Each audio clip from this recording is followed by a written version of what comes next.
Bentrovati amici! In questo capitolo vorrei parlare di un argomento estremamente delicato che è la propulsione delle imbarcazioni, soprattutto delle barche grandi. Ora, come tutti sanno, molti sanno, nel nostro caso noi lavoriamo con la propulsione diesel elettrica utilizzando il sistema dei pod azimutali. La produzione di energia elettrica di bordo avviene attraverso dei generatori elettrici che stanno nella zona centrale dell'imbarcazione e, filtrati da uno stabilizzatore e da un corpo batterie, passiamo l'energia al sistema di controllo che porta la corrente ai pod azimutali. La propulsione diesel elettrica è ovviamente una certezza.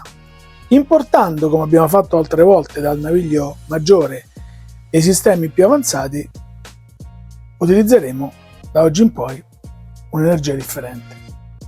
O meglio, tenteremo di perseguire delle nuove strade, scoprire dei percorsi differenti e quindi viene in ballo di nuovo l'energia nucleare. Molte persone, molti utenti, anche molti operatori rimarranno scandalizzati dal poter pensare di utilizzare l'energia nucleare per il diporto. Oggi esistono dei mini generatori nucleari di potenza sino ad 1 megawatt che hanno la possibilità di essere installati a bordo. Immaginate che parliamo di un oggetto semicilindrico, per essere grossolani, di 3 metri di diametro, lungo 6 o 7 metri, quindi sostanzialmente assolutamente imbarcabile su una nave di 80, 90 metri, 60 metri, e pensiamo agli Explorer. Questo tipo di generatore nucleare offre un'autonomia di circa 8 anni, utilizziamo il torio come combustibile e il raffreddamento avviene a sali. Quindi, come al solito, abbiamo un sistema estremamente green. Parlando di Explorer, un'imbarcazione fra i 60 e gli 80 metri, la produzione di energia elettrica è basilare in quanto i motori sono completamente elettrici e tutta la parte di hotelleria ovviamente elettrica.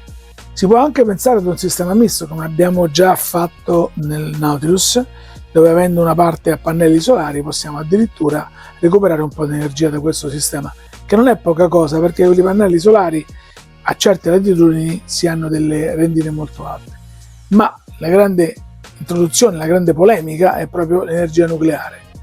L'energia nucleare ci permetterebbe di superare un sacco di problemi. Il vero scoglio sta nel fatto che la normativa non è pronta. Il registro navale, l'OID e tutti quanti gli enti certificatori hanno rabbrividito quando si è parlato di porto con questo tipo di propulsione e questo tipo di produzione energetica. A mio avviso non è così. Il nostro mini reattore lo dovremmo abbassare il più possibile sul piano carena, quindi aumentiamo il braccio di resistenza al ribaltamento, la nave diventa ancora più sicura. Io non vedo motivi ostativi, è chiaro che è una visione completamente differente. Se voi però pensate che noi faremo un oggetto che non fa combustibile, che non inquina, non dà tipo di problemi, anzi l'unica cosa che scaricheremo a terra nei porti prestabiliti sono appunto proprio i rifiuti di tipo organico, quindi le acque nere, le acque grigie, ma non abbiamo più poluzione per quanto riguarda le zone dove andiamo e questo lo trovo estremamente interessante. Attualmente stiamo già dialogando con alcuni cantieri per cominciare a pensare a delle applicazioni molto particolari di questa tipologia. Probabilmente la prima barca, la prima nave di nostro progetto che avrà questa rivoluzione in fase progettuale sarà esattamente il Nautilus. A seguire prepareremo una serie di Explorer che andranno ad energia nucleare. Nel nostro reparto ricerca e sviluppo già stiamo lavorando ad una nuova linea di Explorer dai 45 fino ai 90 metri che avranno questa nuova propulsione. In realtà non è nuova, è un sistema abbastanza datato. Oggi abbiamo aumentato tantissimo i coefficienti di sicurezza e questo ci permette di poter pensare in quest'ottica qui. Io credo che sia una soluzione assolutamente perseguibile, è molto ardita ad oggi, ma possiamo anche, visto che tanto una registrazione rimarrà agli atti, possiamo anche dirci che fra 4-5 anni non sarà più una cosa così ardita. Se ti è piaciuto iscriviti al canale.